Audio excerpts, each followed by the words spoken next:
Então,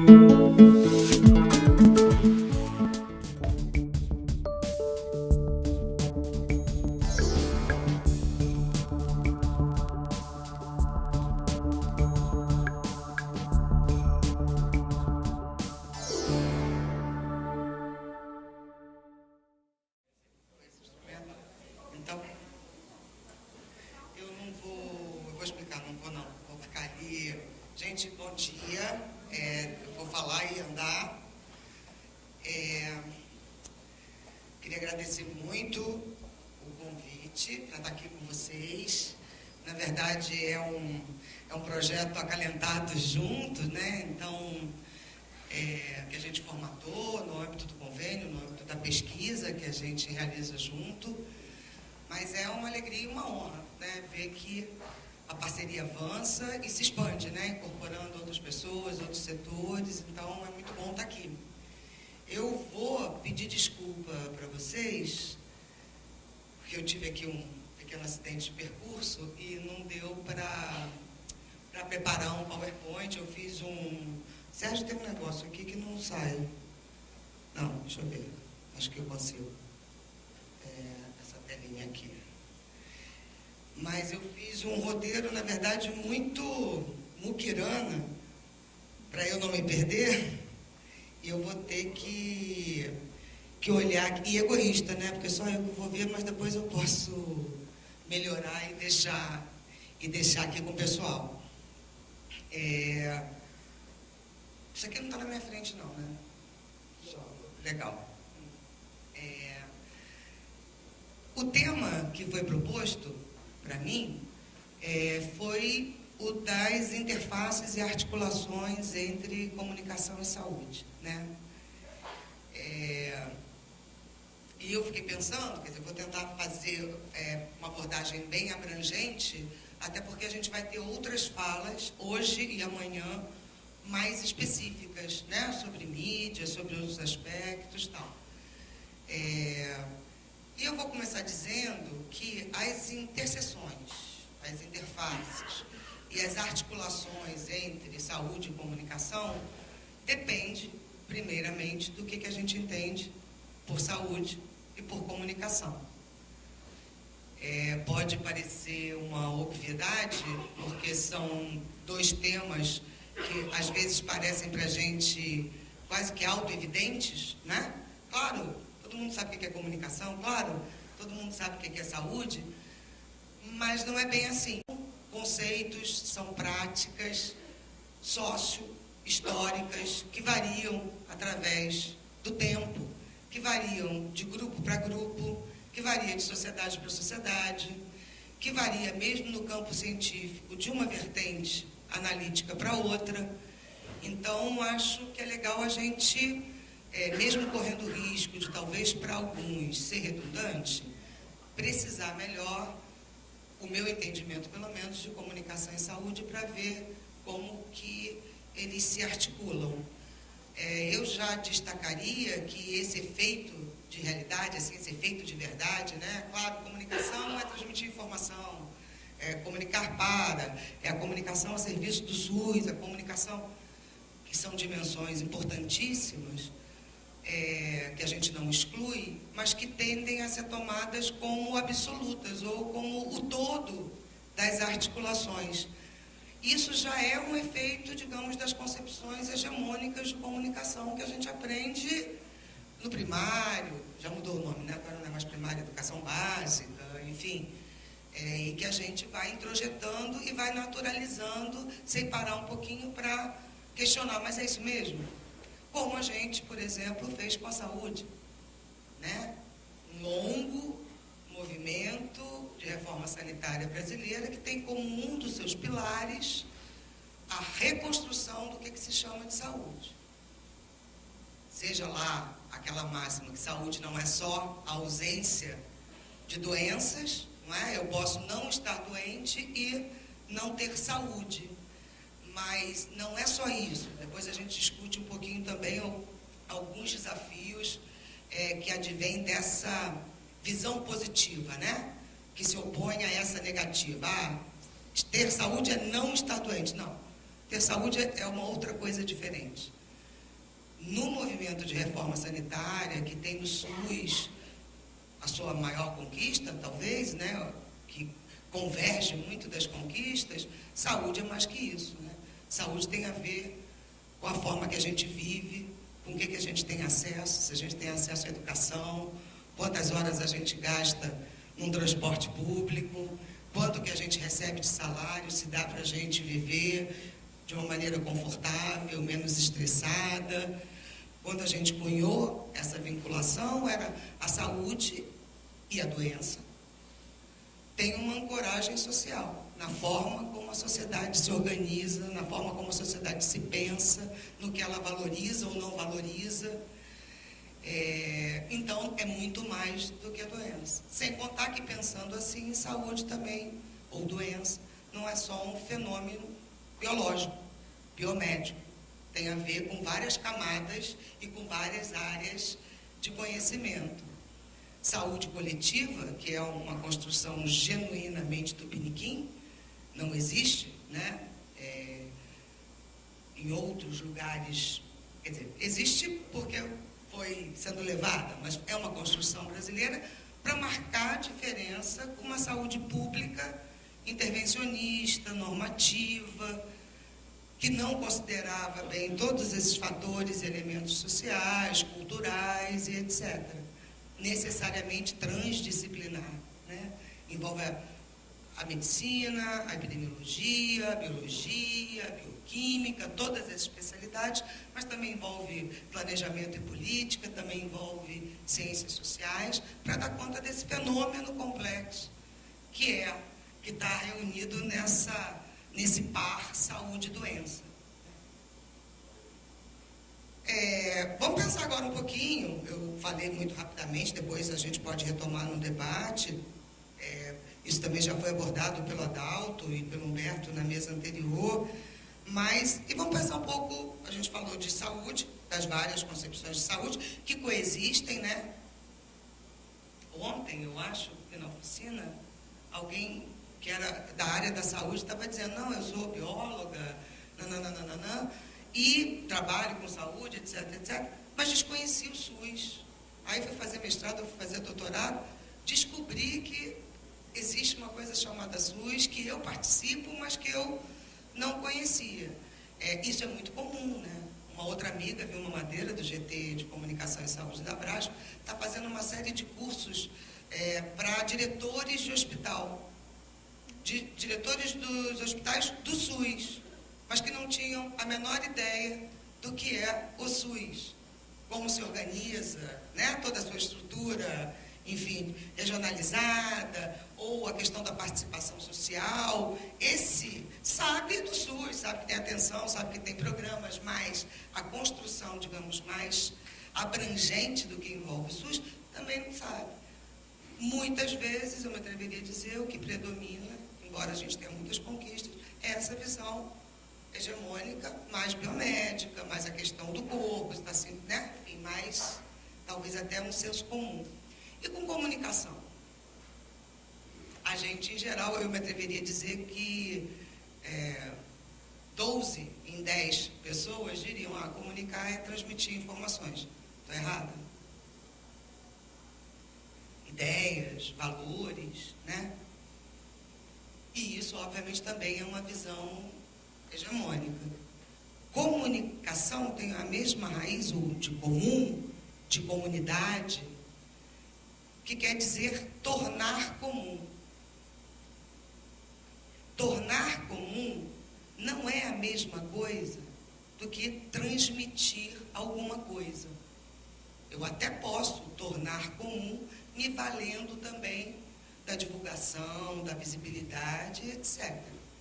Mas tornar comum envolve mais do que apenas comunicar ou transmitir uma ideia. Porque tornar comum envolve relação, envolve vínculo, é preciso de tempo, é preciso de conhecimento do outro com quem a gente está dialogando. E isso não cabe apenas no falar para, sem ouvir o que resultou disso. Toda vez que eu falo, qualquer um de nós falamos, mais do que está falando para vocês, a gente gosta de, eu e Inesita está no livro essa metáfora, mais do que um emissor que fala para um receptor, a gente podia usar a metáfora de uma sala de conversa. A gente entra numa sala onde as conversas já estão existindo. As pessoas já têm alguma coisa sobre isso, e alguma coisa que muitas vezes é singular, é própria, fruto da sua trajetória. Quando eu falo saúde, ativa uma rede de sentidos que não é exatamente a minha.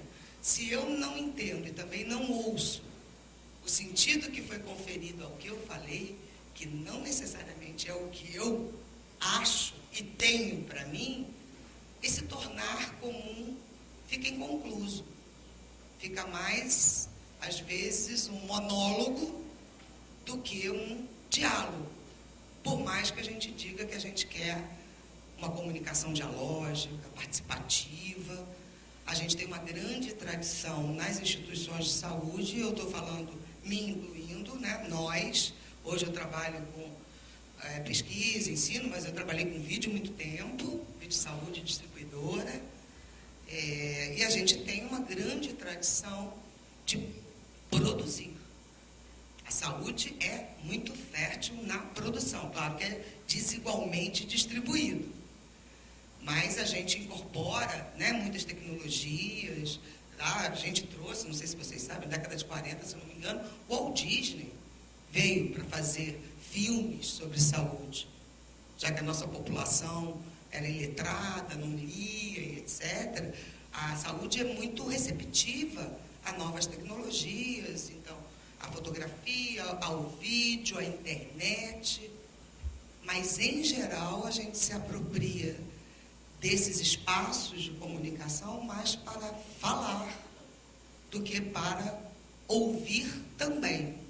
Veja que é também, porque essa postura, quando a gente pode considerar a comunicação como um processo que envolve a produção, envolve a circulação e envolve a recepção, que é o tipo de apropriação que se faz.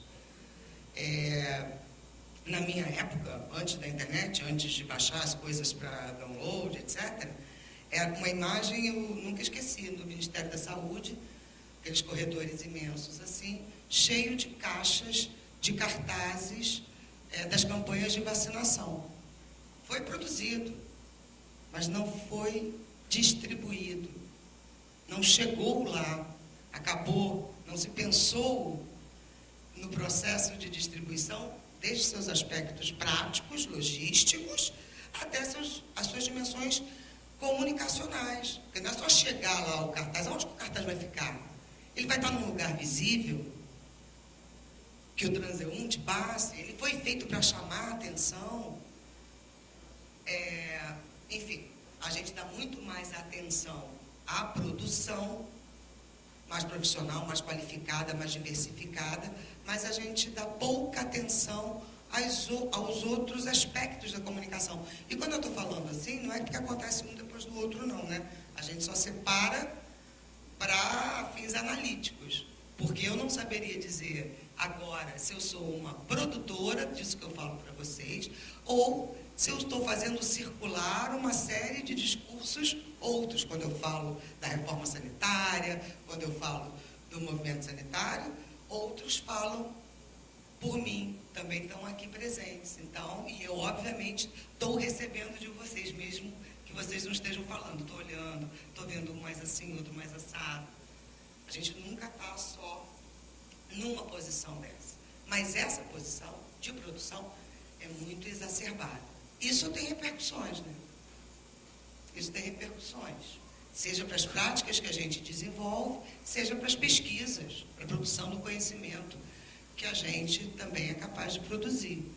Uma das áreas, uma das atividades que eu costumo brincar que é uma ausência muito presente em qualquer relatório institucional, é a questão das avaliações de estratégias de comunicação. Não, a gente vai avaliar, a gente vai monitorar, a gente vai ver o que aconteceu, porque a comunicação não está aqui. quando eu falo. A comunicação é algo que acontece nesse entre o que eu falo, o que vocês se apropriam, o que vocês pensam ou não pensam. Isso não está no meu domínio. Vocês não estão se apropriando exatamente do jeito que eu estou prevendo. E isso não é uma exceção. Não é porque houve um ruído na comunicação, eu não fui clara. Digamos que isso é quase que uma condição dos processos de comunicação. Quanto menos a gente vê o que surtiu de efeito, menos a gente sabe se está se aproximando, se está se afastando dessa ideia de tornar comum. Adalto, você está controlando meu tempo? Vocês vão me avisar? Não quando faltar 1 minuto, né? Aí eu tenho um treco. Não me avisa, já estou na metade. Eu já estou aonde aqui? Porque eu já deixei aqui o meu... Então vamos lá rapidinho. Então, assim, eu diria que a comunicação nessa visada não se reduz a um aspecto só. A comunicação, digamos, é um campo social especializado, né?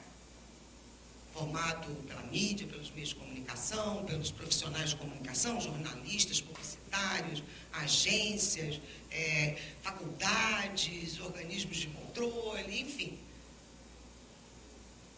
Mas ela é também uma dimensão inalienável da vida em sociedade. Ela é uma prática social que atravessa um conjunto muito diversificado de outras práticas, em particular a saúde.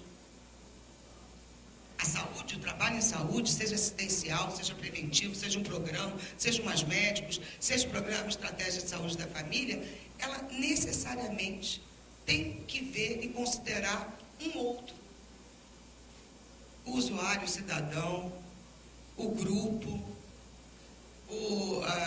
os companheiros de políticas intersetoriais que não são da área da saúde, o companheiro de trabalho, as equipes de trabalho multidisciplinares com tradições diferentes. Se a gente trabalha a comunicação menos como divulgação, que existe também, talvez seja o aspecto mais instrumental, que não é menos importante. Mas se a gente vê a comunicação como atravessando nessa prática cotidiana de tornar comum, e tornar comum não é só um encontro harmonioso. Ele tem conflito, ele tem diferenças, ele tem divergências, ele envolve negociação, ele envolve pactuações, mas eu só posso fazer isso se eu considero o outro que está nessa relação comigo. Senão fica tudo aparentemente muito legal, né? Aquela máxima lá, acho que era não era do Cristóvão Buarque, não, enfim, que era uma coisa da escola, né? O professor finge que ensina, os alunos fingem que aprendem e vamos que vamos. Para a comunicação acontecer, a gente tem que ver que esse processo não é linear. Ele é recheado de N variáveis sociais, culturais, institucionais, contextuais, políticos, enfim, faz parte. A gente não consegue isolar isso como se estivesse num laboratório, não é? Então, comunicação é esse espaço público, é uma atividade especializada, é uma prática social transversal a muitas outras, é uma atividade econômica das mais poderosas, né? E concentradas e concentradoras no Brasil, mas não só, os conglomerados internacionais também. Eu gosto cada vez mais, né, que a comunicação é cada vez mais mediada tecnologicamente, porque você tem várias modalidades, a comunicação interpessoal, e o mediada tecnologicamente vai do microfone aqui até as redes sociais, enfim. A nossa vida social hoje está cada vez mais permeada por instâncias, tecnologias, formatos, linguagens e de comunicação. E isso é uma diferença, digamos, histórica, nem sempre foi assim. Se a comunicação é uma prática social, do homem que é um ser social, mas esse homem não é imutável, né? Essas sociedades não são imutáveis. Então isso hoje está muito exacerbado, a ponto das fronteiras estarem muito diluídas, né? Então a comunicação, os seus artefatos, os seus profissionais hoje invadem, digamos assim, as instituições, a academia, os serviços de saúde, a nossa forma de viver, de comunicar com o outro. de ler o mundo, de fotografar. A gente, né, quantos já vi aqui fotografando os céus, não sei o quê, nem sempre foi assim, envolveu toda uma capilarização do próprio artefato tecnológico, enfim. Então, comunicação é muita coisa, não é só divulgar, ela tem muitas conexões. Eu gosto de uma expressão de um colega, um professor da Bahia, o Antônio Canela Rubinho, que ele tem um artigo que já tem um tempinho, e que ele diz isso, comunicação não é só a superestrutura, para usar uma metáfora marxista, né? Nem só a infraestrutura, ela é uma infraestrutura expressiva. Acho legal porque rompe essas dicotomias e vê que a nossa sociedade a gente é cada vez mais convocado a nos expressar coletivamente, individualmente, a ponto que é a vida privada, o que é a vida pública, enfim. Essas fronteiras estão todas muito misturadas, né? Mas saúde e comunicação, voltando talvez agora aos dois termos aqui da minha equação, com o quê? 5 minutos? São dois campos históricos, claro, transversais, mas hoje são dois campos transdisciplinares estratégicos, né, fundamentais para a sociedade ocidental contemporânea, pelo menos a ocidental, em constante expansão, e que comporta inúmeros planos de atuação, de especialização, né? A gente tem essa tradição também da especialização, não é só da ampliação, e também dos objetos e das lentes de análise, enfim. Não vou falar, tinha falado que eu não ia falar de mídia, porque tem um monte de gente que vai falar de mídia, inclusive o Wilson que está ali. Mas eu queria chamar também para essa dimensão comunicacional no âmbito dos serviços, das ações, dos programas de saúde, a ponto que um outro colega nosso, o Ricardo Teixeira, diz que o trabalho em saúde é uma imensa rede de conversação. Então, acho que também essa é uma dimensão interessante e tem a ver com uma outra questão que eu vou falar daqui a 30 segundos, que a comunicação, por mais que precise e demande da arte, da competência dos comunicadores, na saúde, ela não pode ser feita só por comunicadores. Ela não é um problema só de comunicadores. Eu acredito que se a gente não fizer articulação entre as equipes multiprofissionais de saúde, do médico, enfermeira, assistente social, até lá o cara que recebe e faz a triagem, que em geral é o cara mais desqualificado, terceirizado, mal pago, mas ele muitas vezes é o primeiro contato de quem precisa do SUS com o SUS.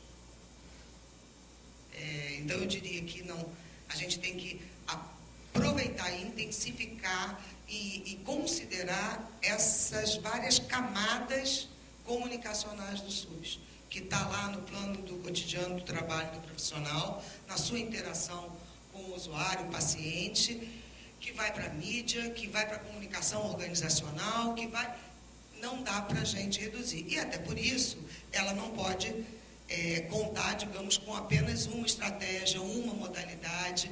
Eu brinco muito que não dá para a gente usar o ou, sabe? A internet ou o vídeo, o rádio ou não sei o impresso, atuar aqui ou ali. Acho que a gente tem que trocar o ou pelo e. Porque a gente vai precisar de todas essas potencialidades. E o grande desafio é saber aonde e quando. Porque não é também ao mesmo tempo de qualquer jeito.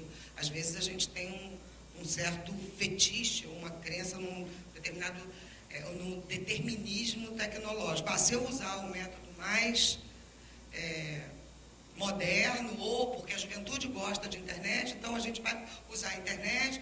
Depende, pode dar certo e pode dar muito errado. A gente tem que conhecer, cada tecnologia tem a sua linguagem, tem a sua forma. A gente vai lá e se apropria, bota saúde lá e acha que resolveu o problema. Não é, às vezes a gente deixa de aproveitar as potencialidades mais interativas de uma tecnologia, porque usa só como um mural de aviso, né? Ou como jornal eletrônico, enfim.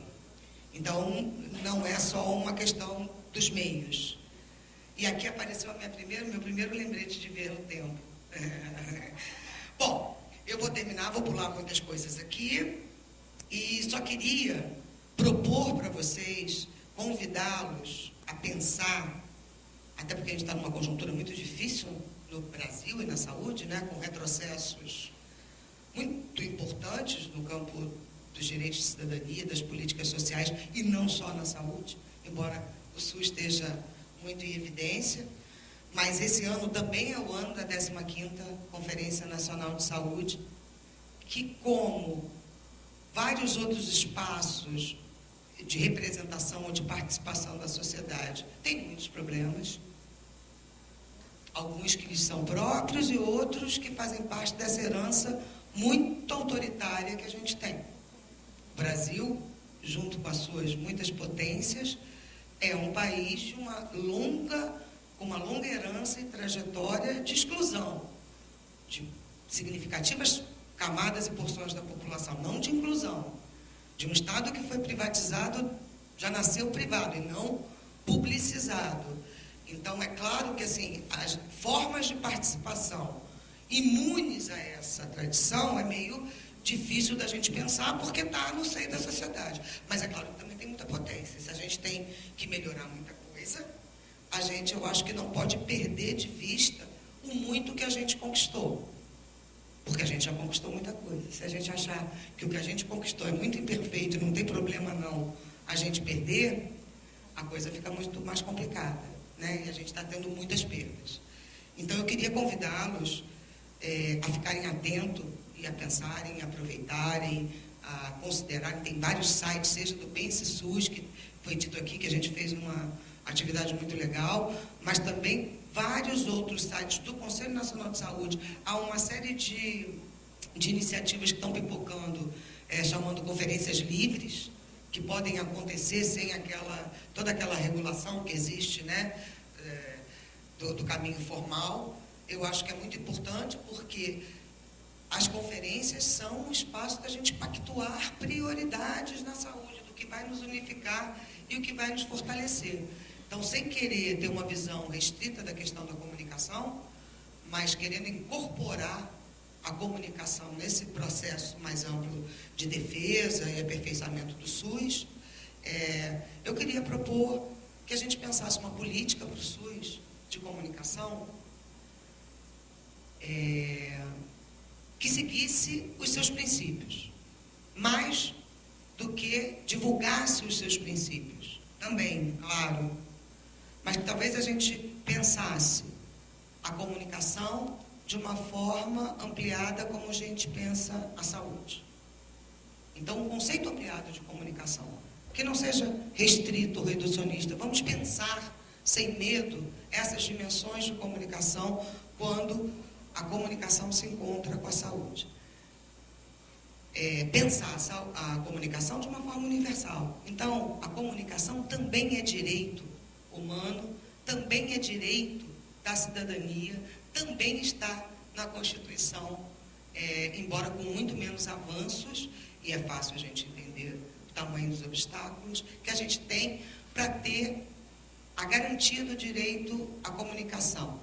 E aí pensar se é fundamental o direito de acesso à informação, certamente é fundamental.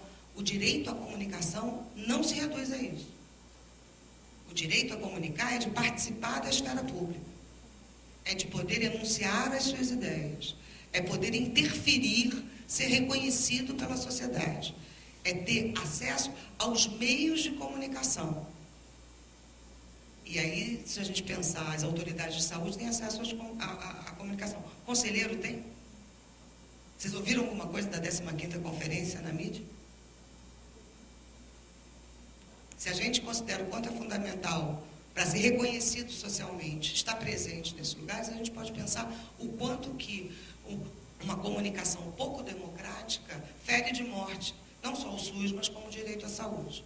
Na 8ª, aquele relatório sucinto de 8 páginas, o direito à educação e o direito à informação, à liberdade de opinião, eram pré-requisitos do direito à saúde. Porque naquele momento, saúde, era o lema da 8ª, saúde é democracia. e democracia é saúde. Não dá para ter um sem o outro. E se a gente não tem comunicação, que qualidade de democracia a gente tem? Sem um debate plural, sem um debate polifônico que considere as diferenças. Juro que estou acabando. Que a gente pense também na dimensão da equanimidade em comunicação. Todos são reconhecidos, todos têm o mesmo espaço. Tratar diferente os diferentes também na comunicação quer dizer dar mais atenção àqueles que são historicamente excluídos do poder de falar e de enunciar, que muitas vezes se sentem intimidados. Então, aguçar a nossa escuta, porque mesmo o mais desprovido de todos os bens materiais, não é desprovido da capacidade de atribuir sentido às coisas, de viver, de experimentar. Então, a gente, enfim, precisa também reconhecê-los na sua potência de falar. Por fim, a desconcentração, a descentralização, como não uma dimensão técnica do SUS, mas a descentralização como desconcentração do poder de elaborar as políticas, do poder de falar, do poder de participar. E, obviamente, a participação social. Enfim, eu acho que se a gente pensar a comunicação por essas lentes dos princípios e das conquistas da formulação à saúde, a gente vai ter uma comunicação mais inclusiva, mais democrática e que possa se chamar de política de comunicação do Sistema Único de Saúde de uma maneira mais orgânica e efetiva. Esse é um convite, desculpa se eu estourei, mas eu espero que o debate, que vocês se sintam tentados a esse debate e que a gente continue hoje e nos próximos dias. Obrigada.